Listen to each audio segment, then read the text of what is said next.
Hello, hello, c'est Harry Macode. Et comme on le disait dernièrement, c'est que il y a la partie Amérique, où on a fait, pour faire un résumé, où les scientifiques ont décidé de mettre un système de défense pour éviter que les soviétiques n'interceptent leurs infos, ou les différentes transmissions, différents messages qui sont envoyés. Et après, ce réseau va être développé maintenant dans toutes les parties du monde. Et maintenant, ils vont faire interagir ces différents réseaux. Donc, le réseau d'Afrique, le réseau d'Europe, réseau d'Asie, réseau d'Océanie. Et maintenant, tous ces réseaux vont maintenant pour interagir les uns les autres pour pouvoir échanger des informations. Comme par exemple, tu disais les mails. Les mails, on envoie des mails et puis ça arrive et ensuite on reçoit des mails, mais ça à travers le monde. Donc, il y a des fils, des câbles qui échangent partout. Et c'est tout ce réseau-là qu'on appelle Internet. Et donc, c'est aux années 90 qu'on va maintenant mettre en place ce qu'on appelle le web. Qu'est-ce que le web? Le web, c'est pas Internet. Le web, c'est une partie d'Internet. C'est-à-dire que si on prend Internet qui est dans une plage comme ça, tout ça, c'est Internet.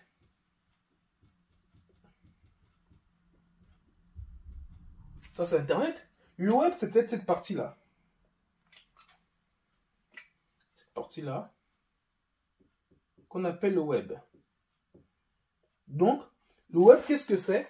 C'est la partie d'Internet qui est disponible à tout un chacun. Donc, cette partie qui est disponible à tout un chacun, c'est ce qu'on appelle le web. Donc, quand quelqu'un va sur le net, on va dire qu'on va sur Internet, mais en fait, on va pas vraiment sur Internet. On va sur le, c'est par le web qu'on va, parce qu'on va sur Internet, c'est vrai qu'Internet, le web, c'est une partie d'Internet. Mais ce reste-là, on n'a pas accès.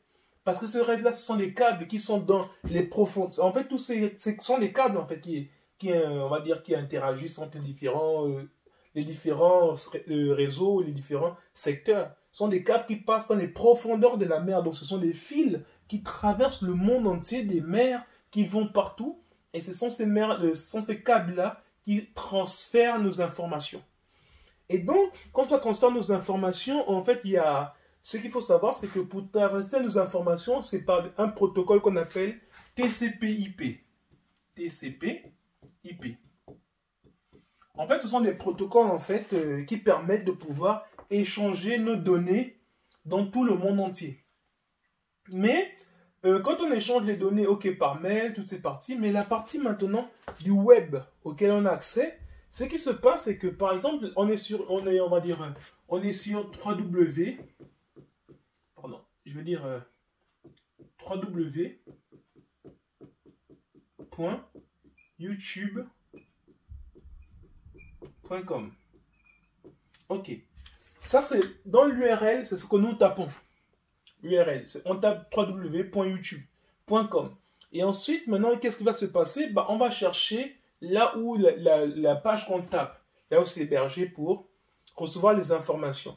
En fait, qu'est-ce que je veux dire? D'abord, au départ, c'est qu'au départ, on a d'abord, comme on a dit, on est sur le web, on va bien expliquer un peu comment se fait-il que lorsqu'on tape YouTube sur le navigateur, ensuite on reçoit maintenant la page de YouTube en question.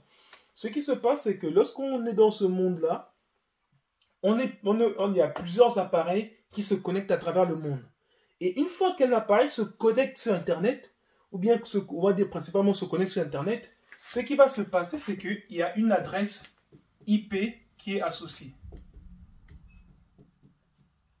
C'est une adresse IP. C'est-à-dire une adresse IP peut se mettre sous la forme, comme on dit, par exemple, 108.17, 191, par exemple, 173. Voilà, ça c'est un exemple d'adresse IP. Et ça, c'est, on va dire, quand je me connecte sur Internet, voilà, par exemple, l'adresse IP de mon téléphone ou bien de mon ordi. Vous pouvez voir ça même chez vous. Tapez sur Google mon IP. Vous allez voir mon IP. Parce qu'il y a un site, je crois que c'est monip.com, un truc comme ça, je ne sais plus. Mais c'est ce site-là qui va permettre de pouvoir vous afficher votre IP. C'est pour dire que quand vous êtes connecté sur Internet, vous êtes affiché avec ce IP-là. Mais le problème est que quand vous êtes sur ce IP-là, ça c'est vous qui êtes, voilà, on va dire c'est votre navigateur, par exemple le Chrome. Quand vous êtes sur Chrome, par exemple, votre ordinateur se connecte avec ça. Sur Chrome. Et donc, une fois que vous êtes connecté sur Chrome, maintenant, vous allez taper le site de YouTube. Mais en fait, vous avez tapé YouTube. Mais en fait, Internet ne comprend pas ce langage-là. Il ne comprend pas ce langage. En fait, ce que lui comprend, c'est juste ça. Ça dit que les adresses IP. Et donc, YouTube aussi a son adresse IP. C'est-à-dire, en tant que les serveurs YouTube ont leur adresse IP. Je ne sais pas, une adresse IP quelconque. Et donc, on va dire IP YouTube. Et donc, quand on va mettre, maintenant, on va taper ça, il y a une adresse IP qui sera de ce genre. Et donc, en faisant la requête, il y a ce qu'on appelle le DNS. DNS. Domain name system. Ok. En fait, DNS et domaine, ça veut dire ce qu'on appelle souvent les gens passent de nom de domaine. Donc, le système de nom de domaine. C'est-à-dire que quand on tape ça sur le navigateur, bah, lui va chercher l'adresse IP de YouTube pour aller demander en fait ce que c'est lui. En fait, nous on tape, on veut se connecter là sur Chrome, on tape YouTube, il va aller chercher l'adresse IP de YouTube. Je prends un exemple. Je dis, je sais pas, je prends par exemple 106.11, je sais pas, un truc comme. Je vais prendre par exemple 121, 178. Supposons que c'est ça, par exemple, l'adresse IP YouTube. Donc, quand on va taper le site là, DNS va convertir ce site là pour chercher l'adresse IP associée à YouTube. C'est celui-là. Et dans quel pays ça se trouve? Il va le chercher et après il va nous rafficher maintenant le contenu. Et donc, quand on va faire une demande, il sait que c'est grâce à ce numéro qu'il faudrait qu'il renvoie cette page à ce numéro-là. Et donc, c'est ça l'idée, en fait, de pouvoir interagir. Donc, quand on va sur le net, on tape un nom. Mais ce n'est pas le nom là qu'Internet connaît. Internet connaît l'adresse IP derrière. Et quand il trouve l'adresse IP derrière, il va dire, OK, cette personne veut cette adresse IP là. Cette adresse IP est associée à ça. Donc, il va aller afficher la page de ce site dans notre navigateur. Je ne sais pas si ça a été un peu clair pour vous. Mais l'idée globale est de dire juste que quand on va, en fait, quand on est sur Internet, en tant que client, pour avoir accès au web, on passe par ce qu'on appelle navigateur.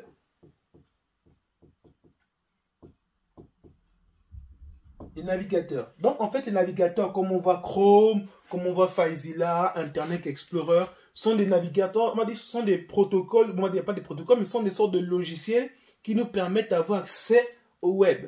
Donc, il faut passer par un de ces navigateurs parce qu'ils sont développés pour avoir accès au web. Et donc, on va dire pour ce qu'on appelle les navigateurs, on les appelle ce qu'on appelle des clients. Juste pour faire simple.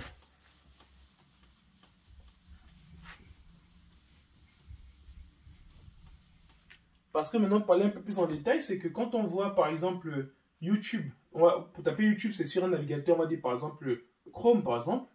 Sur Chrome, on a demandé YouTube. Ok, en demandant YouTube sur Chrome, ce qui va se passer, c'est que il va aller en fait ce qu'on appelle des clients.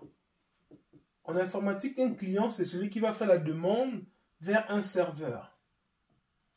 On va dire par exemple, ça c'est le serveur YouTube. Bon, il y en a plein, hein, selon les pays, mais bon, l'idée c'est juste, voilà, serveur YouTube. Et donc, quand il va faire la demande vers le serveur YouTube, YouTube va vérifier en fait si cette personne a bien le droit de faire l'appel vers ce site. Et si oui, il va afficher une réponse. C'est ce qu'on appelle client-serveur. C'est que le web, à chaque fois, si vous voyez, vous tapez une adresse ou bien vous faites une exécution sur le web, vous êtes sur le client. Et tout votre temps que vous allez surfer, vous allez faire que demander des infos au serveur. Et lui va vous renvoyer les réponses que vous demandez. C'est ce qu'on appelle client-serveur. Donc ça veut dire que le client, c'est le navigateur sur lequel on va. Et on va demander, par exemple, une demande d'amis sur Facebook. Et qu'est-ce qui va se passer? Il va envoyer ça. Ou bien on fait une recherche d'une vidéo sur YouTube. Bah, nous, on fait la demande en tant que client, vidéo sur YouTube. Il va aller chercher sur son serveur la vidéo en question. Et s'il la trouve, il la ramène chez nous. Ou bien si on fait une demande, on va dire, d'une vidéo et qu'il ne la trouve pas, bah, il renvoie, il va dire que non, vidéo non trouvée. Par exemple, je ne sais pas, non trouvée. Donc, ce qu'il faut savoir, c'est que quand on vient sur Internet, le système d'Internet, c'est pour dire qu'on vient juste se connecter via un client. Et ensuite, maintenant, on va faire la demande via un serveur. Donc, comme la hauteur, la profondeur, vous allez sur Internet. Sur YouTube, vous tapez la hauteur de la profondeur. Qu'est-ce qui va se passer? Depuis votre navigateur, il va aller chercher la hauteur de profondeur dans les serveurs YouTube. Et s'il trouve, il va vous afficher la vidéo en question. S'il ne trouve pas, il va vous dire que la vidéo n'est non trouvée ou bien la vidéo a été supprimée par on va dire l'administrateur ou bien le responsable de la chaîne. Donc voilà un peu le principe, comment fonctionnent les clients-serveurs. Maintenant, ce que je voudrais juste maintenant parler prochainement, c'est un peu plus de clients. C'est quoi, à part le client, oui, et le serveur, qu'est-ce que c'est au niveau informatique en fait? Voilà un peu ce que je voudrais juste rajouter là-dessus. On va juste éclaircir un peu là-dessus. Et après, maintenant, on pourra parler du mobile et plein d'autres choses. Donc voilà, j'espère que vous avez bien compris. Si vous avez des questions, n'hésitez pas aussi. Donc, voilà, c'est un domaine qui est assez complexe, assez vaste. Donc, en essayant d'être rapide, souvent ça peut tirer en longueur ou bien ça peut empêcher d'être très très précis parce qu'il faut aller vite aussi. Mais voilà un peu l'idée du principe. Donc, comme vous disais, juste en résumé, système de défense des États-Unis a mis en place un réseau qu'on appelait ARPANET, qui est devenu Internet. Et Internet, maintenant, pour nous donner une partie accès à Internet, on a utilisé ce qu'on appelle le web, que on peut consulter. Donc, on n'a pas accès à tout Internet, parce qu'Internet, c'est l'ensemble de tous les réseaux qu'il y a dans le monde et tous les câbles qui interagissent d'un endroit à un autre. Tout ça, ce qu'on appelle le réseau, là, ce qu'on appelle Internet. Et maintenant, nous, ce qu'on utilise, c'est le web, une partie d'Internet. Et comme on utilise le web, c'est via des navigateurs. Navigateur, c'est un client. Et lorsqu'on a besoin de quelque chose, on demande à un serveur qui est quelque part dans le monde. Par exemple, YouTube, c'est pas aux États-Unis. On va demander, bon, je veux à la hauteur de la profondeur sur YouTube. Bah, il va fouiller la requête et il va envoyer la réponse. Bah, s'il ne trouve pas, il dit, bah, les vidéos non trouvées. Donc, voilà un peu comment fonctionne un peu le principe de client-serveur. Moi, on en parlera un peu plus. Merci.